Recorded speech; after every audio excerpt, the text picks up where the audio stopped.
this is the goal state. Then you get back, and if you have these 3 children, then how do we get heuristic values for these 3 based on one relaxed answer? Okay. So basically all you need to do is that you have the relaxed planning graph starting from this. In that graph you see what is the first level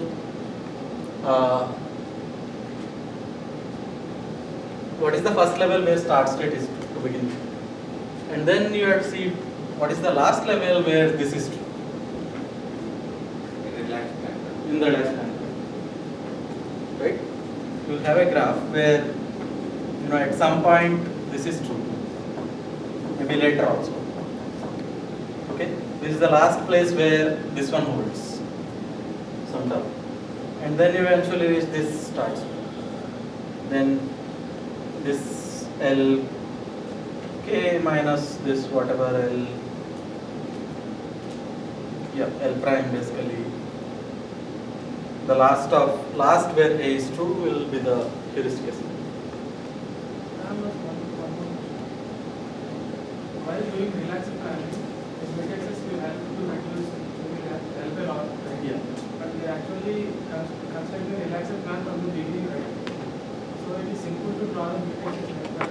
Professor said like the matrices of constructing matrices for a regression is difficult. We are just drawing one graph on this. Because in regression you have to consider all valid possibilities.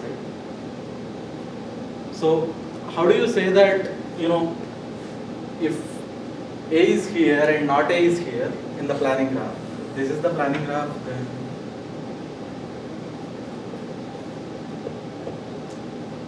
so here you may have A and not A, okay, in the second level. This is the entire level, okay. And it may actually be consistent because you may have A and not A here, and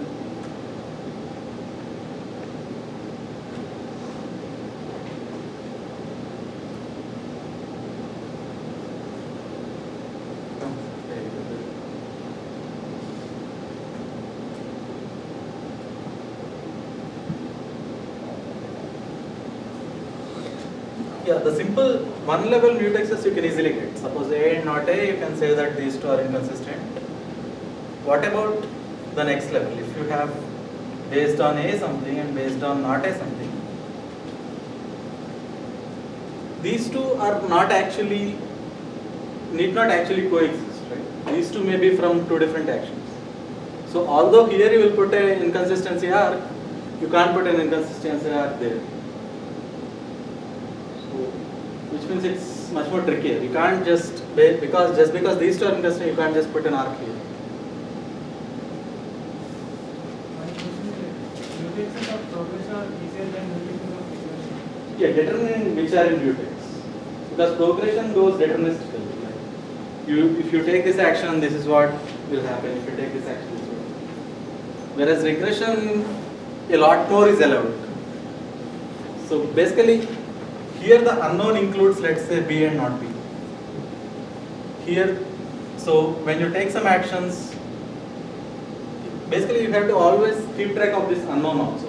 And while doing regression, the planning graph is also coming on the back.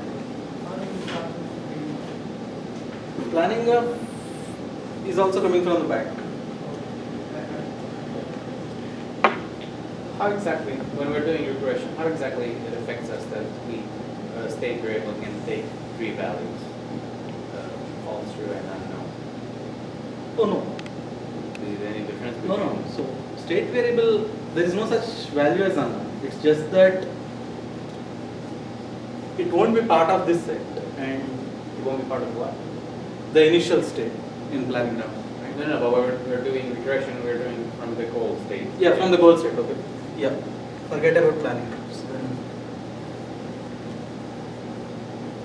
So if let us say the goal state is B or C, and you have A also in the space, then you don't know anything about C, about A, right? So you'll just see what are all the actions which have in their effect one of B or C. Right? Okay. Both B and C. So that may be a case where B is true or C is true, something like that. So when you're So requesting- A is still not in the picture. And then you will see actions which have B as effect, right? So an action may exist, some action P for which the effects are B and A. Only then A will come.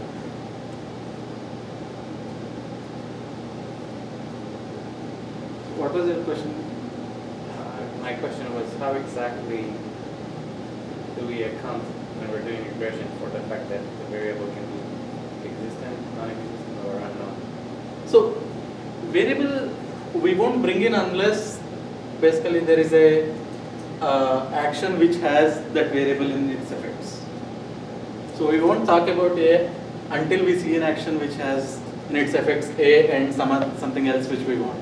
Okay, so if it has effects A in its effects, and we're doing regression, and so far we haven't looked at, If only, then we can just bring it in?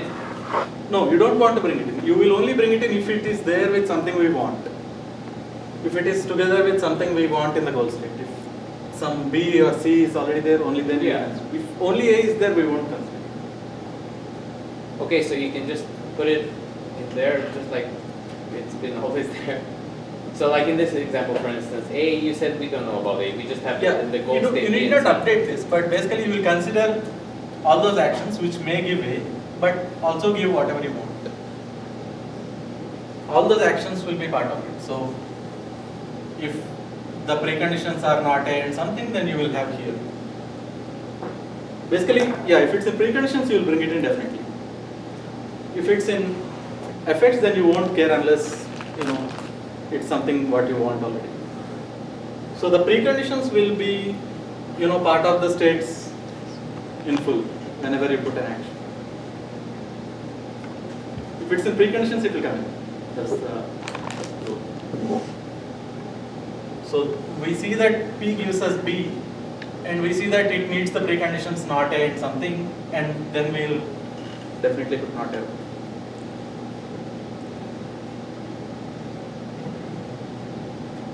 So when you're doing regression, and you're looking at, let's just say your goal node, the actions that you draw outward from that are all the actions that will give you that partial state that you want.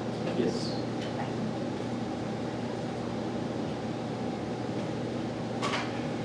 Okay. Now for size of search states within progression and regression, these slides said So that- which basically, you have to see across all actions, which action will give you at least one of those. For example, no action exists which has in its effects B or C. Then doesn't mean you won't put anything. If some action P1 is giving you B, then you will take that action and you will include C here and whatever it is, whatever the preconditions of P1. So which means if you were already in this state and then you could have your P1 give you this. Right? So you'll always consider all those actions which will give you at least one of the literals you want in any given state, either this state or this state. So when you're doing search states then, his slides, Dr. Ad's slides said something about regression searches in the state of 2n, regression searches in the state of 3n. I wasn't sure if that was always true, if that was strictly for Block's world. No, it's always true. So it's always true that regression Whenever always Boolean, is I mean, state of- whenever these variables can take true or false values, Okay. then that's true. So if you're like, let's say you're looking at the goal node and you're doing regression, and you have 5 actions like that you're given that you can take. If 2 of them give things that are not in the goal node, you don't have to show those coming out of the goal node, right? You only show what could have possibly No. come out. If two of the actions doesn't have neither B nor C, then You can't show, you don't Yeah. show. Only the ones which are contributing to the state. Okay, that's what I thought. Maybe they will be needed at some point. Suppose the one which is giving you B wants as its precondition some A. Then you will naturally bring in all the preconditions of the action which is giving you B. So A will come here. And then maybe those actions will come into play. Okay, I got you.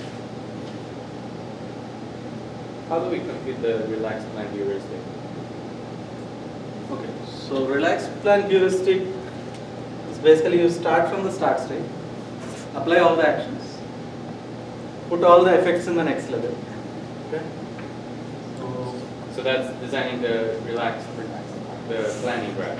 Planning graph. And then what do I count on the planning graph to get the relaxed plan heuristic? Yeah, so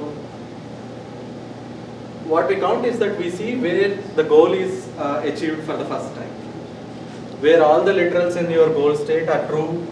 So whenever you reach new levels, right? Each level has a set of literals, and you see where the first level where all the literals in the goal, let's say you have B or C or things like that, then you see where B and C both are coming for the first time.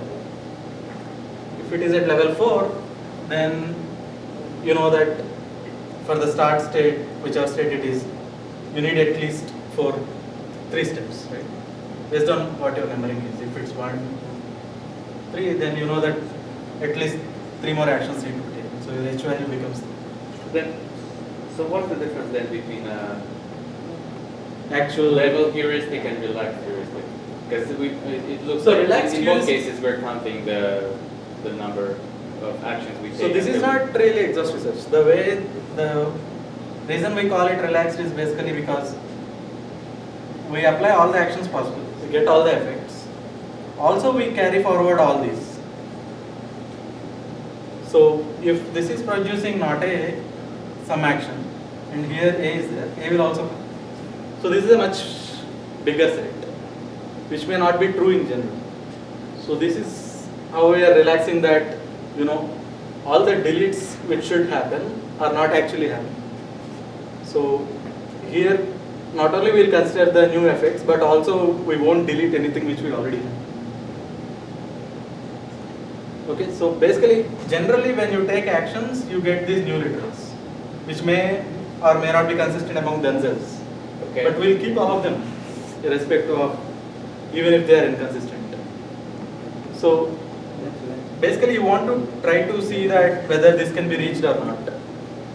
And you just want to see how many steps in the best case does it take to reach that, assuming that even if you allow inconsistency. So isn't the same with H level? We just look for the level at which we see all the states that are present in the goal, irrespective of any other. So then, isn't the same thing, the relaxed heuristic and the level heuristic? It looks like the strategy is the same, except that in a relaxed plan, we don't look at the negative interactions. Yeah, so What's the difference in actually drawing a planning graph and a relaxed planning graph? So planning graph, general planning graph will consistent of all these things being different, right? So each action will lead to a different state. Here, all the actions together are leading to a combined state. Okay.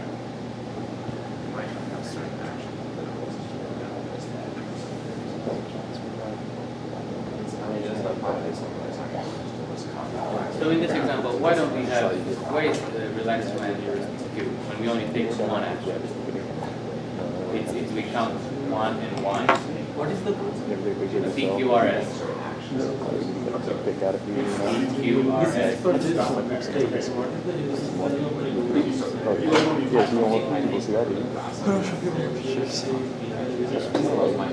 is the Yeah. So we find this in the first level after we take these actions. So this is why the relaxed plan 2. They don't want to see this. That's for very specific audience. Academic club. Right. Academic. My personal one. Two actions that you text into the same literal. Yeah, I think it's being more distracted. So it'll actually go right. Right. The last graph. Actions. No, we don't have to watch the video. I'm not gonna watch the video, so I don't even know what that So, okay, so to relax, you draw. Yeah, so in relaxed one basically is So, number of actions. Number of relax is easier because. Hey, did you have any real questions? If you have any real questions, tomorrow you'll have a chance to really I'm ask. talking about the set level. No, the set level is Check out the LZ. because this is the first level where we I encounter think I this. have been talking about set level. It's you, me, like. You know, actually, based off the conditioner effects, I think. So basically, you will see, we will try to map as minimum actions as possible, which will give you all the. I'm still frustrated.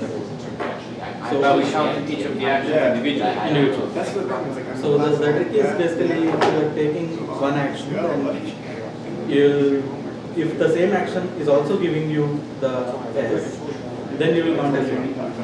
If it's not giving you as S, then you will count as two. And finding a combination which will give you, so there may be several literals in the code, right? P, Q, R, S, and there will be several combinations. P may be getting from here, here, and Q may be getting from this, and R may be getting from this, and so on. So what is the minimum combination, which will give you all these? Is again a difficult problem. So that's why relaxed time heuristic will just try to do it very quickly. So R is given by this action, then we'll take that. And if S is already given by one of the actions we have already chosen, for example, O, then we won't add anything else. If it doesn't, then we will add O2. And we take the size of that. So, okay, so let's say. So it won't be addressed. You're saying that the action is in here. Because you may sometimes end up taking more number of actions than you actually require. Let us say I know that this combination and some other combination will give me all the, but I am not searching all these because to search all the n combinations, getting a minimum set which will give all the four will be an exponential problem. But if an action gives me two state variables in the goal state as effect, I count that as a single action or Yes, single action. single action. If those two variables would have been reached in two different distinct actions, then I count as two, Yes. not as one. Yes. Because it's set two, okay, yeah. And because you may miss something, you may suppose you have first seen action A1, which gives just B. Then you saw A2, and then you go for Q, and Q is not given by A1. So and Q is given by A2, so you take both A1 and A2. And you say I'm done. If your goal is just P, Q, you are done. Probably not. Whereas if there is A3, for which both P and Q are there, you missed it. Because your algorithm is traversing from 1 to 3 and you already took A1. So you may actually miss a minimum combination which will give you both P and Q. We're talking when we're doing the regression now? No, just finding a set, finding a minimal set which will give you all the goal literals. Okay, so So how do you come up with this, combination, which is the minimum set, which will give you all the goal literals? That's not trivial. So you choose a greedy approach, saying I'll choose one randomly for the first one. And if it satisfies some others, I'll remove all those. For the remaining, I'll choose some others. And so on. So this may actually be inadmissible So that's right. because we are not guaranteeing that we are choosing a minimum action set. But this may be better than just counting levels because this will be more, this will give a much more real picture rather than just counting levels.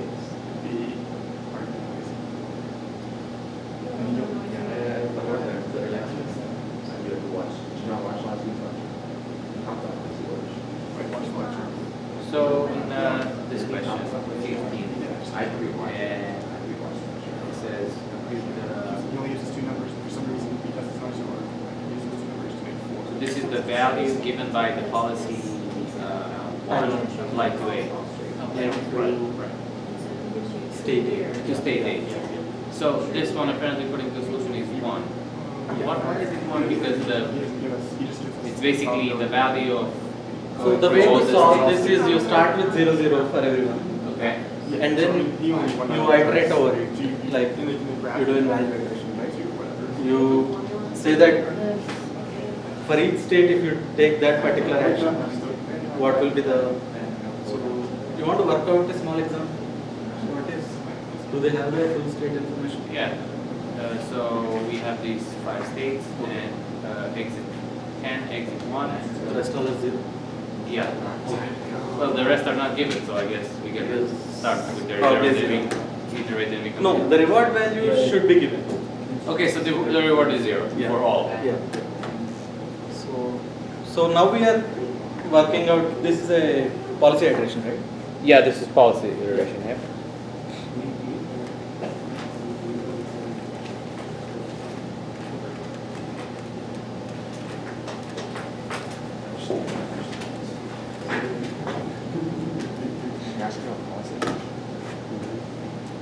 Yeah, what is the? So the states A, B, C, D, E. They're all zeros at the beginning. And then the exit from A, you. No, so- the reward values are all zeros. Yes. That's weird, that, then, No, it's 10. then it can't, But there's that, no, nothing to that, solve. it's reward or exit. So when you are at state A, you can execute the successful exit No, you- action, which will give you 10 points. That's what it reads, but the way that they If all are explain. zero, I don't need to take any Do you action. wanna keep because I recording have this, by the way? Where I am, right? Do you want to keep recording this, by the way? Yeah, I don't know. No, but the way that they have it in the solutions, they treat 10 as an A. They treat So the this reward. is the reward value, They I treat the think. reward value. That- Someone brought that up in office hours and saying that you only get 10 if you exit, but she's like, it doesn't. She just you use 10 as an A, and she didn't really have very good. She didn't have. Yeah, there is no such thing as exit, I think. It's just, you know. I think you can that's exit. what- You can choose to exit with 100% probability. Consider the grid word, left, right are successful, specifically the arrival actions instead of the move to the neighboring grid, and then there is also an exit action available, which results in going to the terminal state and collecting a reward of 10. Similarly, in state E, the reward for the exit action is 10. Successful of 10. Okay. Okay, so what they are saying is that there is also another, in terms of states, they have 6 states. Okay. Okay. Actually 7. So state A, state B, state C, state D, state E, and an exit state with 10 points, and an exit state with 1 point. Okay, so these are all the states. Okay. So in A, I have an action to go right, only one action, and also an exit. Exit and B. Yes, just call it. Go to B, go to G. Okay. Okay. Then in B, I have A and C. Right? Go to A and go to C. And so all the reward values everywhere else is 0. Reward is 10, reward is 1. Everything else reward value is 0. Same thing. Go to B, go to D. Go to C. Go to E. Go to, that's it.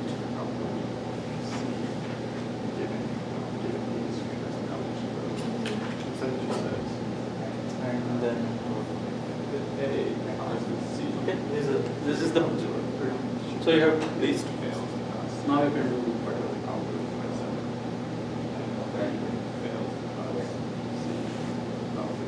So you want to do policy iteration on top of that? So choose a random policy. So what policy? At A, what action do you want to do? B. Go to B. No. I'm sorry, you said choose a random policy? Yeah, so for each state we have to set a random action. So in A you want to go to B or go to exit? All doors E. From A, B, C, D, all the arrows go. B point you want to B. go to C, yeah, this is going to be hard. Why? That's the example they give it here. Yeah, And- but if you choose that as the initial policy, then you will converge after a long number of iterations. Because natural intuition is that everybody should head towards it, right? It just says just says one for all of them. Yeah, and there's no explanation in the solution, it just is one. Yeah, it just was, it just says one. So, okay, so this is the policy. Consider the policy P, pi 1, shown below. And evaluate the following quantity for this. So it says V pi 1 of A. And the solution is 1. And I'm This curious is the how. policy, yeah. This Yeah. is pi 1. And they're saying what is the value for this policy? Yeah, and the solution is just 1. Yeah, that we can do. Yeah, that may be possible because given this policy, the solution will be 1. Right? Why? Because everybody will get 1 after some There's no time. issue. You know that here if you take exit, then it will get 1. If this guy is going to go this side, then You're saying it'll all it eventually can, converge to one. it will eventually converge to 1. The way to do it is basically There's no you explanation. start with It just 0. is one. Start with 0. Okay? And then you How do slowly you- work way Yeah, back. so if this is the case, then you apply this. So for each state, A, B, C, D, E, this EX10 state and EX1 state. Initially all are 0. And then you just apply this. So V1 of A is, this is V0. So V1 is, at A it's just 0 RS, and then sigma of, what is the transition? Transition is just 1, and you are taking GB action, and you know that value of state B at iteration 0 is 0, so it's just 0. So everybody will be 0 until this Correct gets, answer. right? Because those are topics. Yeah, so that, yeah. And then go to the next round, and then once again it's the same thing. A you won't get anything. At E you will get 1. Because its own reward value which is 0 plus with 1 probability it's actually choosing the exit. So it will get 1. The reward of the exit. So this will stay same. What about V3?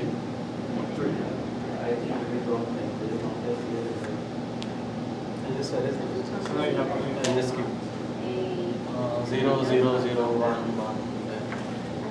So you're getting the point, right? It will become 0, 0, 1, 1, 1.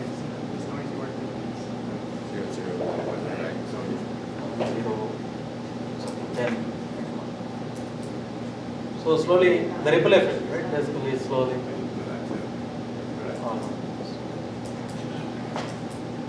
Getting it, right? How? So you just keep applying that and you will get this.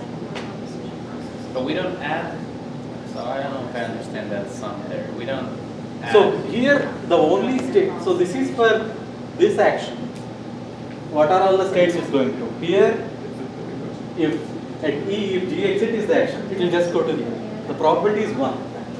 If there are multiple guys, for example, if I choose right, then with 0.5 I go to right and 0.5 I go to left, then you will have a sum. Here, because this is 1, the sum is actually just 1 term. Get it? Yeah, just blindly apply this. You will see that slowly, first, these guys will be the ones which actually take the reward values, and these guys get the effect of this one because of that policy.